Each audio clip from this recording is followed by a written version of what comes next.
was walking with a gun. Where? Right there. He's going towards the clinic. Drop that gun. Drop it now. Alaska is running wild. Still southbound. Speeds are 100. I continue to smell an alcoholic beverage coming off through their breath. I don't drink alcohol. I drink beer. Imagine taking a bite out of an apple. That's what his forearm looked like. They can smell you quite a bit of ways away. That's when somebody ends up getting mauled. I was here by myself. I told him he needed to leave, and all of a sudden he tries walking in the house. That's when I grabbed my gun, and I told him he needed to leave. Get unit 2. He's foot bailed somewhere in the woods. There's 2 of them running up here. We need extra units up here. Straight up the hill. Got it.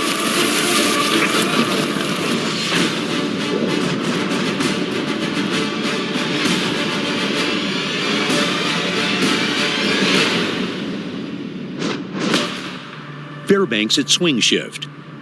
The hours between 4 and midnight are the most dangerous a trooper can work. And Trooper Gabe Rich starts his patrol with a bang. Complainants advising the landlord's son is trying to strong-arm his way into the cabin. She's saying she's been evicted. She's saying she has not. Shots fired outside at this time. 10-4, 10-19. Violent crime in Fairbanks outpaces the national average by 75%. Each year, about 26 Alaska law officers get caught in crossfire. We got a call that individual was trying to break into a residence, an altercation between landlord and tenant. Person trying to get into the residence has a gun. It's unknown if he's shooting at the victim right now or what's going on. He is responding. The subject has left on foot. I hope that I can get there and contact him before he gets back to his residence to get more ammunition or whatever. Some of those situations where if somebody's, life's in danger, I'm not going to wait for backup. We're going to haul butt here. Disturbance calls are the most dangerous an officer can answer. And with shots fired, this call could turn fatal. He's reporting that her landlord's son has returned to the residence. He's brought a friend with him. They are harassing her. They're on the porch. They're attempting to open the door. She's advising if they open the door, she has her gun ready.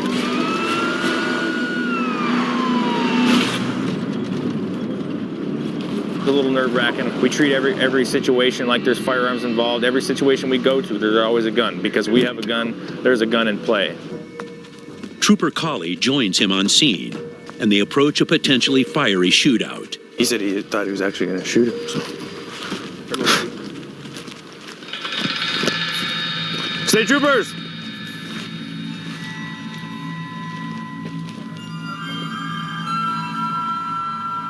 It's too quiet.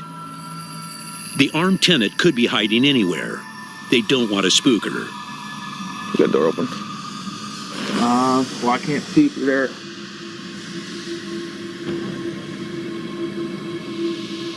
Does anybody have any weapons? State troopers! No, they're put away. Okay. And as they left, they were put away. Okay.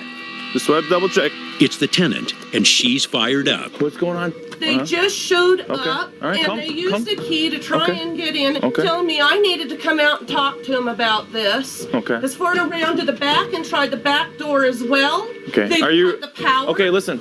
Are you refusing to talk to them? Is that what this is about? They won't talk to you through the door? And how straight I am refusing to talk to them. Okay, you need to calm down. I know. I Shaking. They're understand. trying to come into my home. I when understand I'm that. here. Okay, you need to calm down. I won't calm Well, you down. need to. Okay, I'm here to help. Troopers try to get her story. I'm inside. Next thing I know, they're knocking on the door again. And I answer the door with my P30, okay, because he has gotten very loud and profane once before over these issues. The P30 is a fast and accurate police-grade handgun. And this woman isn't shy about using it. So were you here by yourself? I was here by myself. I told him he needed to leave, and all of a sudden he tries walking in the house. And that's when I grabbed my gun, and I told him he needed to leave. Then her husband arrived, and things grew even more tense. So what's going on? I got here and I asked him, did you turn my power off? He said, yes. I told him, turn it back on. I'll give you 30 seconds. And I counted. At any of this time, did you have a gun in your hand? Yes, I did. I fired a warning shot after the 30 seconds. But dispatch heard multiple shots. Hang tight in here for me, okay? Yep. Okay. And the husband only admits to firing once. I don't think he's being 100% honest with us. They head down the road to question the guys who tried to force the tenants out. All right, guys. So I'm Trooper Rich, State Troopers. So what's going on tonight? So these people over here, I gave them the eviction notice on 7th of July. Yeah. Did you fire a weapon outside the house? That was her husband. His whole body was shaking, so it looked like to me that he was scaring himself and he didn't know what the hell he was going to do. So at the moment, I honestly did not know if he was going to shoot or not. Did he point the gun at you or anything? He just held in his hand shaking, you know. I was What scared. kind of gun is it? I think it was like a 9mm or something smaller, 38 maybe. Okay. How many times did they fire the weapon? He just fired the weapon once up in the air and he just stood there shaking at me, staring into my eyes. But the story still doesn't add up. Here's the only reason I'm saying I'm not believing you, okay? Because on the 911 recorded dispatch line, when she's on 911 with our dispatcher can hear two very distinct gunshots in the background. Okay? I didn't have a gun, sir. We were knocking on the door. You were knocking on the door. That might be... Trooper Rich brings the hostile parties face to face to talk it out, hoping things don't escalate. I'm not leaving. Tell me what? Because you're trying to bust in the door when I'm home alone. Leaving my mother's house and you're not paying rent, she's not making money. I'm not leaving. We have been paying her rent. That's not what I'm seeing. Really? That's yes, not what I we heard. are. Oh, please. Will you talk to me? Really? Well, okay, how about this? Well, the fact that you don't give us any receipts and then you told us we had to make our own kind of makes that difficult to prove, doesn't it? Okay, I'm not yelling at you. No, you're not yelling at me, but you know what? It's about damn time somebody does yell at you, you little whippersnapper. Excuse me? You're trying to pull a bunch of little childish and strong-arm tactics, and I'm done with it. I'm just going to cut it off right here. And I'm going to tell you right in front of here and his wife and your friend, if we come back out here, okay, and whether it's me, Trooper Colley, or any other trooper, and you're trying to get into this house, you're going to go to jail, okay? And that's the bottom line. So you need to knock this off. You're going to have to go to the courthouse, and you're going to have to, you got to do this the right way, okay? Otherwise, you guys are going to get shot. Troopers leave the situation stable for now. The complainant's husband, he actually fired a shot. Tenant-landlord disputes is a civil action, but when weapons are involved and arguments start working their way to become physical, then that's where we get involved. Almost 350 miles south, on the scenic Kenai Peninsula, troopers face fireworks of a different sort. How you doing, officer? Heard this is where the party was. It's the 4th of July. 42's on tag. And Trooper Jimmy Buttry braces for the annual mayhem that rules outside the town of Seward. Last year, over 1,000 revelers kept troopers on their toes the entire weekend. Make sure you're out of the road. I reported for food. A lot of people go camping, a lot of drinking and wild parties. People shooting fireworks off in the middle of the road. Fights break out, a lot of high hostilities. Hey! Get off of him! Go, he can stop. All right. Hey, knock it off. Typically we have one, maybe two individuals on a shift. This week, with the heavy activity we got down here and the high propensity for crime, we end up having anywhere from 7 to 9 people on a shift. But this year, Trooper Buttry has more than fistfights and bottle rockets on his mind. A predator could crash the party. Yesterday we had a huge brown bear that was going up and down. He was going campsite to campsite along this path. There's a lot of bear bait stations that are through there. And where everybody's camping down here and where the bait stations are, they're in real close proximity. I mean, they're getting pretty brazen right now. In Alaska, legal bait stations draw bears to hunting areas, making them easier to track, but also whetting their appetites. How's it going? Buttry warns campers about the ravenous 700-pound party animals among them. We had 2 brownies move in yesterday. Okay. I'm just making sure he's not in the area. How's it going? Got a bear over there? yesterday. Okay. Messing with cars and stuff. So no food out. Yeah, just all right, no problem. Keep your head on a swivel. All right. Make lots of noise. That can help. Buttrey starts his patrol. Sold out in the 42. I'm gonna be on foot, north side of the road. And heads straight into bear territory. Weather like this makes it difficult because if a bear is moving around, it's real hard to see it or to hear it. Everything's just this awful, this muffled noise going on around. Their sense of smell is so great. You're wearing cologne and aftershave and stuff like that, they can smell you quite a bit of ways away. And that's when somebody ends up getting mauled. Bear maulings are on the rise across the state, with 10 attacks and 1 fatality on record this year alone. You smell it,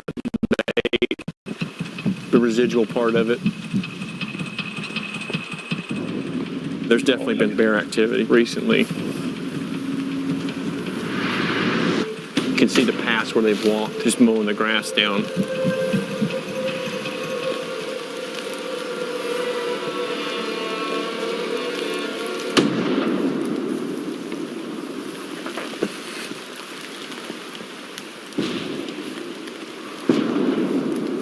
Shooting fireworks off.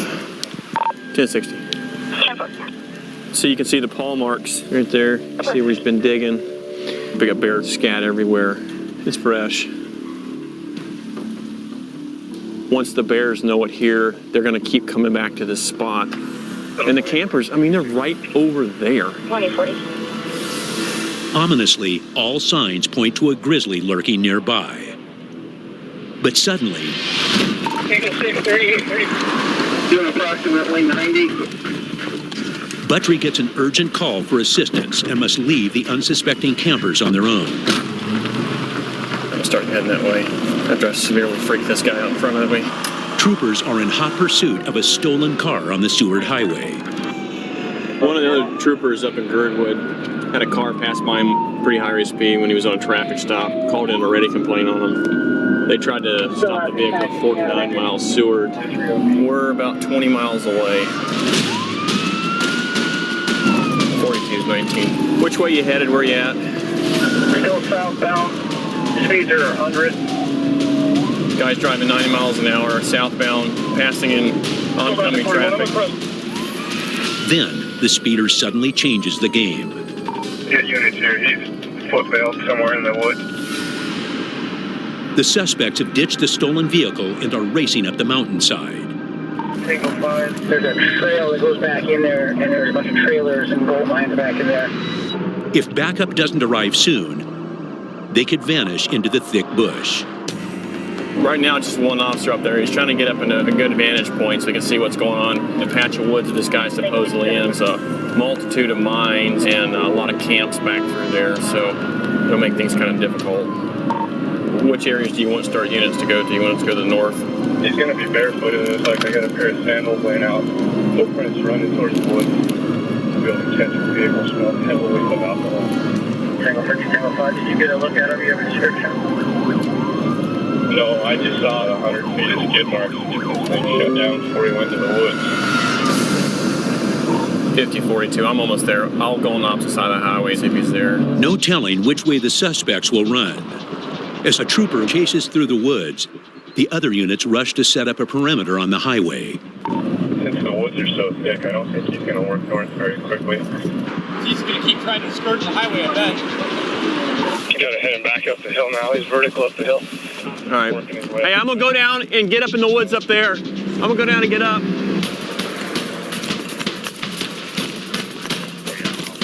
There's 2 of them running up here. 3 extra units up here. Straight up the hill.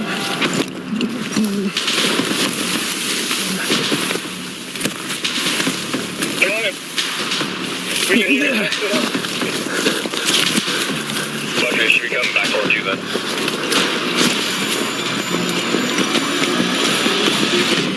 The desperate suspects are heading straight toward Trooper Buttrey, alone and outnumbered. But not for long. Straight up the hill. They're outflanked by another trooper. Anything you know about? They got poke me, cut me, scratch me? Don't move. Yes, 2729. Anybody else in the truck with you guys? Or just one? Nobody else? Get two. Why are you running? All right, bud, I'm going to stand you up. All right? I don't want you to get squirrely. Buttery keeps his guard up. Left, right, one right here. 1, 2, 3, go. It's a long climb down to the trooper vehicles, and the suspects might still try to bolt.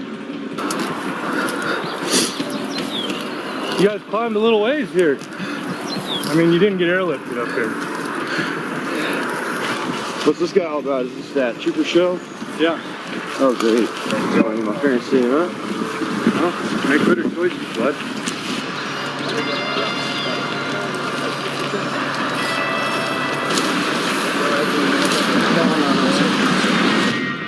They booked the duo for car theft and eluding officers.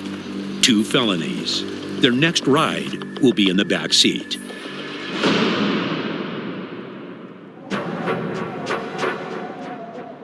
Eight months later, February freezes the state. It's a punishing -7-degree afternoon on Alaska's remote western frontier, where Bill Connors is the only trooper for 60 miles. Last night around 3:30 a.m. there was an assault between a son and a father in the village of Alukkanuk. The father received some pretty good injuries, and there was some strangulation involved. We're going to contact the suspect for that. In winter, Connors patrols the remote villages the only way possible. Snow machine. And the conditions on this patrol can be brutal. You know, it's -5, but we've got 15 to 20 mile an hour winds, so it's really brought the wind chill down quite a bit. It's a little chilly. To get where he's going, Connors must navigate a frozen river. If he slips through the ice into the frigid water, he most likely isn't coming back up. You get the flat light, then you have the gray sky. You can't see the trail. You can't see objects sticking up from the frozen river. It can be kind of dangerous. He needs to catch the offender before he flees. I don't want them getting on a snow machine bailing on the village.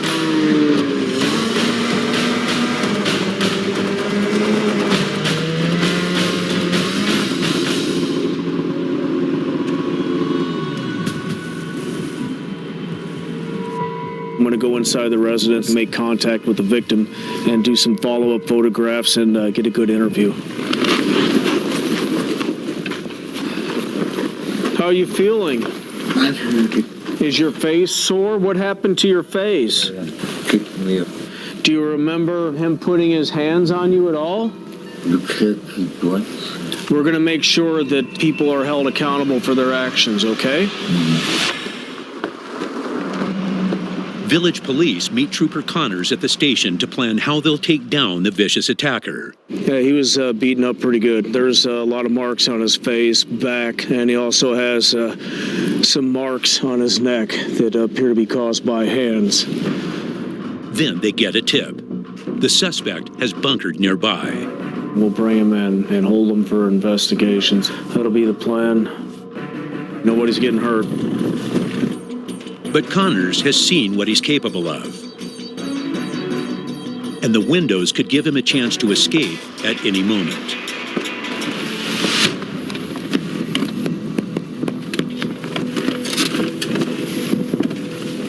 State troopers!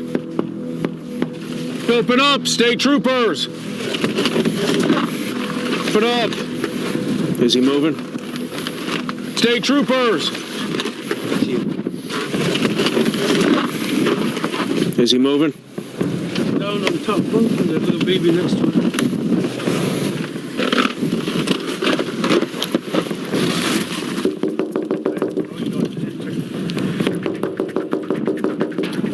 We can't get the door open. We got permission to break it down. Push the door. Trooper Connors, can you get up, please? We're not. Hey, sweetie, how are you? The suspect is holed away with his young daughter. Okay. You need to come with us down to the PD. Why are you breaking my house? Don't work. I have permission from the homeowner to come into your house. You're gonna come with me. What, are you going to get warrant first before you come in the house? You're gonna come with me one way or the other. No. So we can do this the easy way or the hard way. Right to do anything I want to do. Come with us, that way we won't have to create a scene in front of your little girl here. Back up, sir. Sir, you don't give me orders. Okay. Hey. Okay, I'll go. I'm gonna place you under arrest for assault in the 2nd degree. Take some more cups.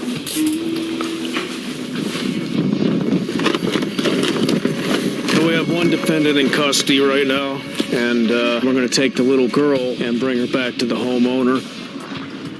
The assault suspect can cool his heels in jail until he's arraigned. But now Trooper Connors needs to get back to his post down the frozen river while he's under assault by the worsening weather. The job's not done yet. We've got a lot of blowing snow out on the river. The wind chill's dropped, so it's going to be a little more difficult to pick up the trail. He's at the mercy of a fierce Alaska blizzard. And whiteout conditions make for a perilous ride.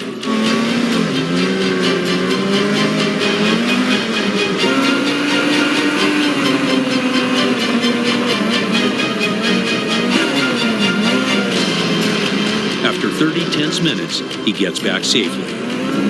And there's certain points near whiteout conditions, but going to and from the village for calls like this, it's worth it.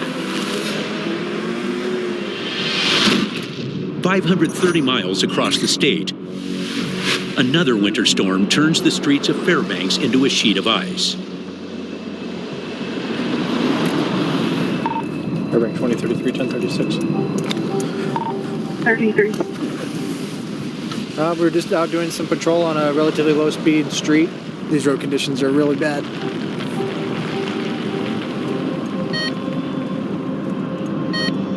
Oh, you gotta be kidding me. Yep.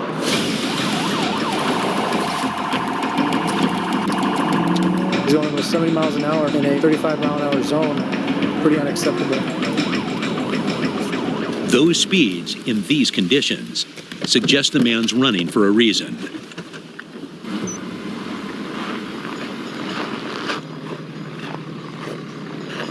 Can you turn off the truck for me for just a minute? Oh, yeah, no problem, sir. The reason I'm stopping you today is you're driving 63 miles an hour. The speed limit in the area is 35. Was there any reason for you to go that fast today? I was heading out to pick us some friends up and head out to a friend's house. How much alcohol did you have to drink today? I'm not any, sir. Nothing? Nope. Okay, what kind of drugs are you on? I'm not any, sir. No drugs? No. So this is just how you normally slurring a little bit like that? I know you've had something to drink tonight. I can smell it. I've had a little. You have? Yeah, it's probably just me. Please be honest with me. I know you've had something to drink tonight. I can smell it every time you talk to me. I have not, sir. All right, just hang out, keep the truck off for now. The man's not fooling anyone. He's been down this road before. T43, 1D33. Probable 1055. 10-4 is one prior. 10-4. Hey, man. So, 63 and a 35. You hit the curb right over there. Prior DUI and drug history. A trooper with the Bureau of Highway Patrol helps out.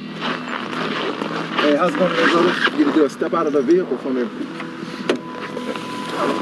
Do me a favor, stand right there. Right there. Come back to me for a second, sir. Yeah. What I'd like to do is ask you to perform some field sobriety tests for me, just to kind of see where you're at, okay? I kind of smell your breath and I see you swaying just a little bit. Swaying, it's 20 below out here, sir. I'm pretty cold out here. Right. Well, you are dressed pretty warm. You got on nice boots. You got on a sweatshirt. I have a sweatshirt. Do me a favor. Go ahead and put your feet together just like I have mine. All right? I'd like you to follow the tip of my finger. 2070, that's close. All right, look at the tip of my finger. You're looking at my hand. There you go, the tip of my finger. All right.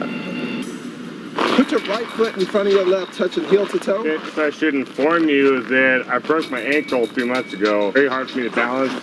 on my left side. So we'll have to account for that. So do you not want to do that part of the test? If you guys judge on my right ankle, This isn't nothing where you're gonna. I don't know what the test is, but I'm informing you of what happened to my physical. Okay, gotcha. You're gonna lift one leg and hold it off the ground approximately 6 inches. All right. Your test is gonna look like this.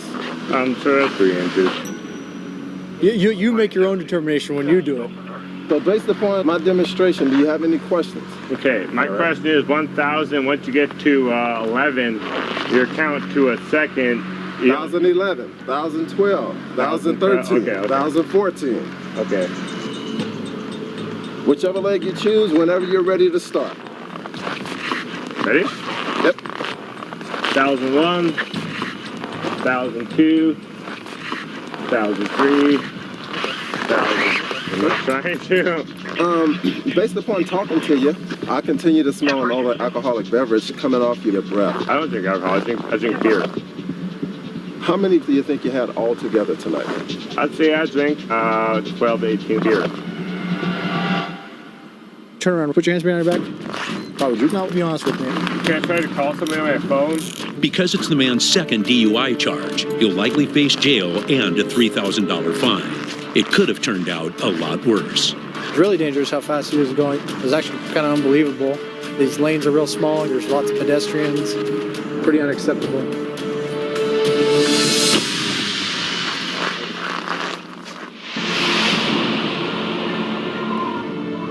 Back in western Alaska, my name's Trooper Robert Bressler. I'm stationed out of Bethel, Alaska. We're going to go to Hooper Bay. Hooper Bay sits on the edge of the Bering Sea, over 150 miles from the nearest city. In this remote village, where people largely survive off the land, wildlife outnumbers the native Yupik who call it home. We have an arrest warrant out there that we're going to take care of. 3 individuals were drinking inside of a residence. There was an altercation that happened, and one individual picked up a rock larger than a softball size and began to strike another individual with it. The third person in the house tried to intervene. His arm was bit. Imagine taking a bite out of an apple, and the remaining, when you look at the apple, that's what his forearm looked like. The vast and remote patrol areas demand that troopers must fly to their calls. Today, Bressler will take a Piper Super Cub to Hooper Bay, 150 miles away. The suspect has a dangerous history, so Trooper Bressler is prepared to take him down at all costs. When he consumes homebrew, he gets angry and he gets violent. So if we encounter him when he's intoxicated again, we very well could be put in the same situation. We have no clue what we're going to walk into until we get there. The suspect resisted the village public safety officer who tried to arrest him for another crime. Now Bressler believes he's in town. After an hour-long flight, he lands in Hooper Bay and sees the bite victim. Hey, remember I talked to you before? Yeah. It does look like your arm's kind of healing up pretty good. Because it was bigger than that, and it was bruising all the way underneath your arm. Now, you can remember when the assault happened? Mm-hmm. When you came in, he was on the ground? He was hitting him and kicking too. When you saw hitting, did you try to stop at all? Yeah, I tried to stop him and took him on his cane. You tried to grab him from behind, tried to grab him around the neck, and that's when he bit you right here? I came here last time, another big chunk that was missing. Did he spit that somewhere? Do you know what he did with that? Okay. Well, we're gonna go try to talk to here soon. I appreciate you sitting down with us, talking with us. The unpredictable suspect is on the loose and possibly gearing up for a fight. He's got to be here in town. Bressler needs to move carefully. When Victor arrested him, he was resistive then. So if we contact him and he's intoxicated, we could run into the same scenario. He's in his early 20s, maybe 21, 22, and he has over 20 convictions.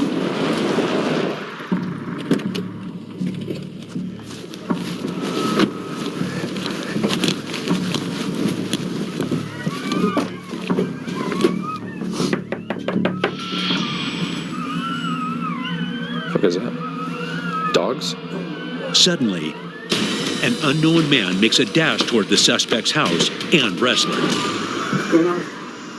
I'm looking for... Oh, he's in St. Mary's. Is he really in St. Mary's? Yep. What's he doing there? Just visiting. So when's he supposed to get back? I do not know. It appears the biting suspect left town. That gun that you took from... What kind of gun was that? 22. And did that gun go back to him? Yeah. But he's got his gun, huh? Yeah, I think he does. And now he's armed. Alrighty, man. Thanks for your help. But Trooper Bressler can't track his suspect to St. Mary's. The bad weather makes the trip too risky. Bressler alerts St. Mary's law enforcement that the man is now armed and dangerous. The course of action really is to get that arrest warrant put in our computer so that if he's ever contacted by law enforcement, that warrant will come up and he'll be arrested then. On his way out of town, a local phenomenon catches his eye and nose.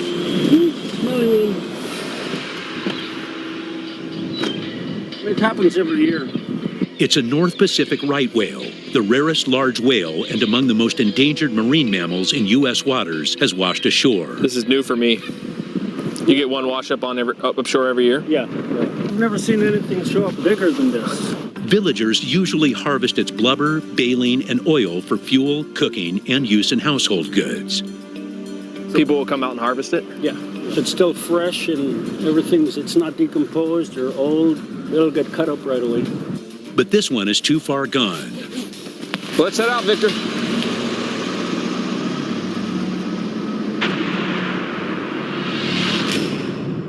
Over 500 miles east in the Matsu Valley, Trooper Jared Knoll is on patrol in Palmer. 1019 in the area, potentially located black Suburban. It's got a mail on 911. Reporting that they deal drugs in that area. Again, it's a black Suburban. 1019. So we got a call of suspicious activity. Got a black Suburban. Callers saying they believe that they're dealing drugs. They state why they thought they were dealing drugs. Someone gets out of Suburban, goes to sell drugs at one of the houses, and they leave with narcotic and syringes on the ground. This is a call that we've gotten a lot regarding the same vehicle. The person doesn't really feel safe. The call takes Knoll down a secluded back road where his nearest backup is miles away. And there's the vehicle in question. Oh, well. 1036.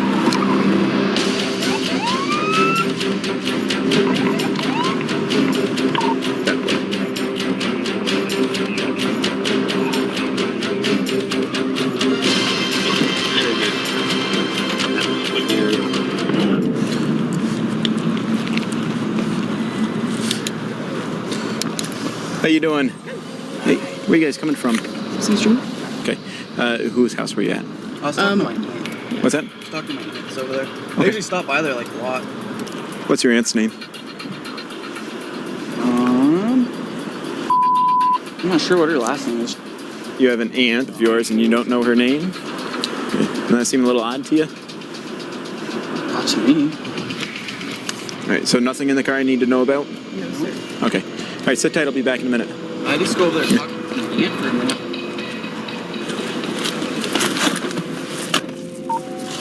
He seemed to be a little too talkative. Could be nerves, could be drugs. Knoll runs the man's ID. Date of birth 9/11/86. Subject 1099, an original charge DUI. Not available. He has 3 days to serve a misdemeanor warrant. He's also revoked and advised. When you got someone with an arrest warrant, a lot of times they don't want to go to jail. Once another unit gets here, we'll go ahead and secure him and see about checking the vehicle as well. But Trooper Knoll's alone in the middle of nowhere. And now his call for help may not be heard. Good.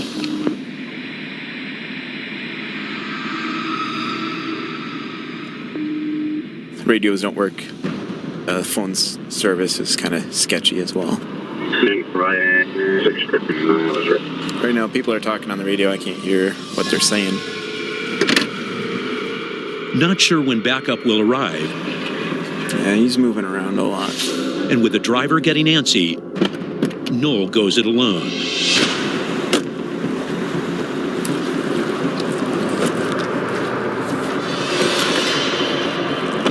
Hey, go ahead and step out. Do you have anything on you? I think I got a knife in my pocket. Where's that at? Don't reach for it. Don't reach for it. Right. Step back here. I'm in trouble. Yeah, you got a warrant for your arrest, man. No way. Yep. For what? Don't turn around on me. Where's the knife? Yep. For what, though? All right. I'm gonna put handcuffs on you first. Backup finally arrives. Do you have any drugs on you? Nope. All right, just have a seat in there. And Noel questions the driver. So how often do you come out and visit his aunt? Like 2 times this week. So when you go visit her, what do you do? I wait in the car for him at the end of the road because he's not supposed to be on the car. Do you believe him? Believe him what? That the reason he doesn't want you to go up to visit his aunt is because he's not supposed to be there. I would like to believe that. Because that doesn't make sense to me.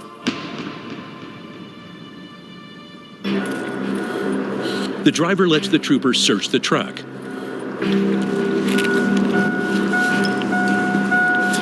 Just keep your hands up where I can see him. Can't go hide stuff between that. Rolling papers. That's all. No drugs this time. But they still book him on his prior warrant for failure to appear.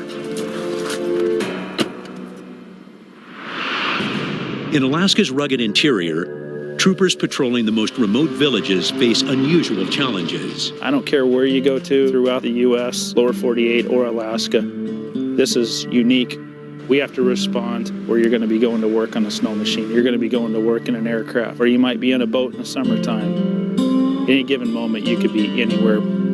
In these communities, troopers like Aaron Mobley take every opportunity to make positive impressions, especially on kids. We're headed to the St. Mary's Middle School for the school district science fair. Basically grade their science projects. Hey, good morning. Morning, how are you? Good? See ya. We try to do as much stuff as we can within the community, so we're not the outcasts. How you doing? You still grading? Oh, yeah. Kind of funny because they used a lot of their parents and elders to come up with some of the ideas. A lot of the local knowledge. They see that we're interested in their culture and what they're doing. They're more apt to invite us into the village and provide us with information. The one that I really like, it's this one, the still oil versus kerosene. She understands what's going on out here. She can differentiate between buying the item or going through the subsistence ways of getting it. So, you know, lots of them had good ideas all the way through, but this one stood out. That's great. All right, Thank you so much. Thank you. I look forward to working with you more in the future. Oh, yeah, thanks. Alaska is a place of rich local culture in a setting of extraordinary natural beauty. But like any place, Alaska has its share of ugly social problems. Communities like Dillingham on Alaska's remote west coast are doing something about them. 5 out of 10 adult women in this region have been sexually assaulted or been victims of interpersonal violence sometime in their lifetime. 15% was within the last year. And that's a huge number of people. Alaska's #1 in the nation for reported sexual assault and domestic violence. We got called to shots fired. Sounds like it was some sort of lover's quarrel. The rates are 2.5 times the national average. We could reduce it by many percentage points and still be #1. Today, 123 communities across the state stage marches to raise awareness. Keep the peace, choose respect. Keep the peace, choose respect. You know, particularly when you're talking about domestic violence or sexual assaults, those are so personal violations of human dignity that people tend not to want to talk about it. Things like the Choose Respect marches sends a message, and it sends a very strong message that it's okay to talk about it. Masters will attend 2 local rallies. And to get to the next village, Commissioner Masters needs a snow machine to cross the frozen river. You know, we like to be #1 in a lot of things, like, you know, the best place to go for fishing and hunting and most majestic mountains and longest rivers and all that kind of stuff, but we don't want to be #1 in that. A native Alaskan himself, the issue strikes a personal chord for Commissioner Masters. It's also in my own family as well. So I've got people in my family that had violence issues and problems. So this is an issue that is fundamentally rooted in who I am. Masters is happy with the turnout at both events. It's important for them to know that they're not alone. It's not just a one-time event, one time a year, but you focus on it every day of the year, and we continually support them. South of the Arctic Circle, in the remote post of Unalakleet, a 1-year-old infant is in the crosshairs of danger. We got a call of a possible domestic violence situation. We need to go out there and figure out who the principal aggressor is of the crime. We also have a child involved too, a 1-year-old. It sounds like both of them are kind of trying to take the kid from each other, so bad things can happen pretty quickly. So he's got to get there even faster. But it's a 50-mile flight to the village of Stebbins. We need to go out there and intervene and investigate the assault, and then we also need to investigate the welfare of the child. After a 30-minute flight, give us a ride? Yeah. All right. Camera looks for the male caller to see if he has the child. Does he live back here? I think he lives down that way. Which way? In the tan building right over here. Not the one that just ran to the house, is he? He's right over there. He won't tell us where the baby's at. All right. The man's acting suspiciously. No one's seen his wife or baby, and Cameron has no idea what he's capable of. He approaches with caution. The one I talked to this morning? Yep. So what's going on? My wife didn't kick my son. He just bumped. I lied about it. Why'd you lie about it? So I was trying to put her in jail for nothing. That's why I called you and I said that. So what were you guys yelling about? About me moving to Anchorage. You're trying to move to Anchorage? Yes. With your son? Yes. I don't know where she is now. And I can't even get into my house. Why not? Because the door's locked. You know, sooner or later we got to find her. We're not leaving until we make sure the child is okay. Cameron meets with someone from the Office of Child Safety at the woman's house. He changed his story. He has 2 years of VPO experience, so he kind of knows how to answer the questions. He wanted her arrested so he could actually take the kid and go to Anchorage while she was in the holding cell. He was telling us that baby was at a babysitter, but he wouldn't tell us where. There's no way of knowing if the man is telling the truth, and the infant could be in grave danger. Trooper Cameron must get in the house before it's too late.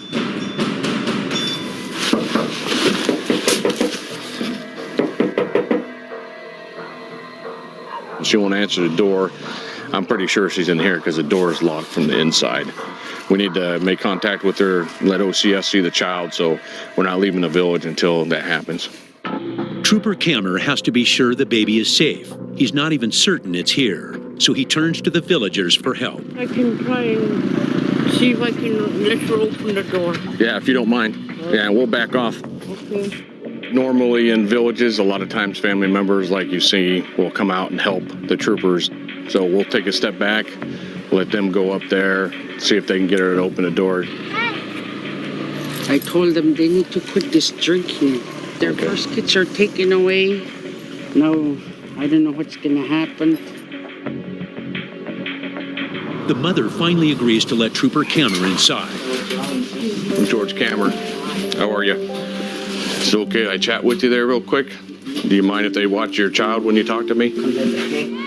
With the child finally out of danger, Trooper Cameron talks to the mother. You were saying that you locked yourself in the bathroom because you were scared that he was going to do something. Is that what happened? Mm-hmm. Okay. I see the door is kind of damaged there. Did he kick it in or? Okay. Who had the baby? Okay. I'm going to take a picture of your bump on your head, okay? Okay. She accuses her baby's father of attacking her. With what story he's telling me and what story she's telling me, he's the principal aggressor on it. But before Trooper Cameron can arrest the father, another life-threatening situation erupts. Somebody was walking with a gun. Where? On the road. Going... He's right there. He's going towards the clinic. The clinic is right next to a schoolyard full of kids. Hurry up, let's go. The man looks drunk. But Trooper Kammer doesn't want to confront an armed and drunken man alone. He has no choice but to ask the suspect from his first call to back him up. Let's cut him off. I don't want him to see us.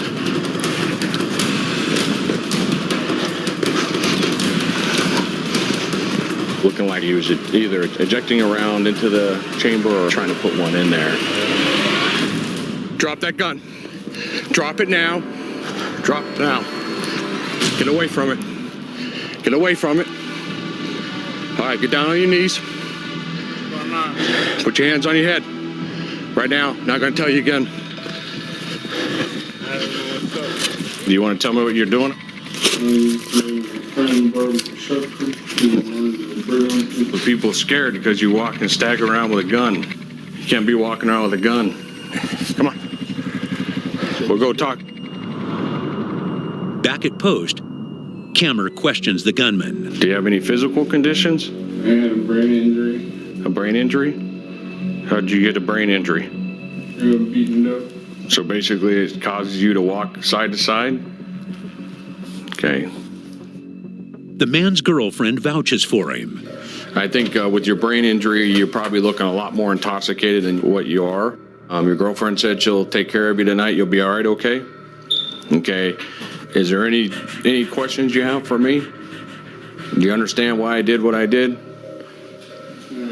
Okay. You can go, all right?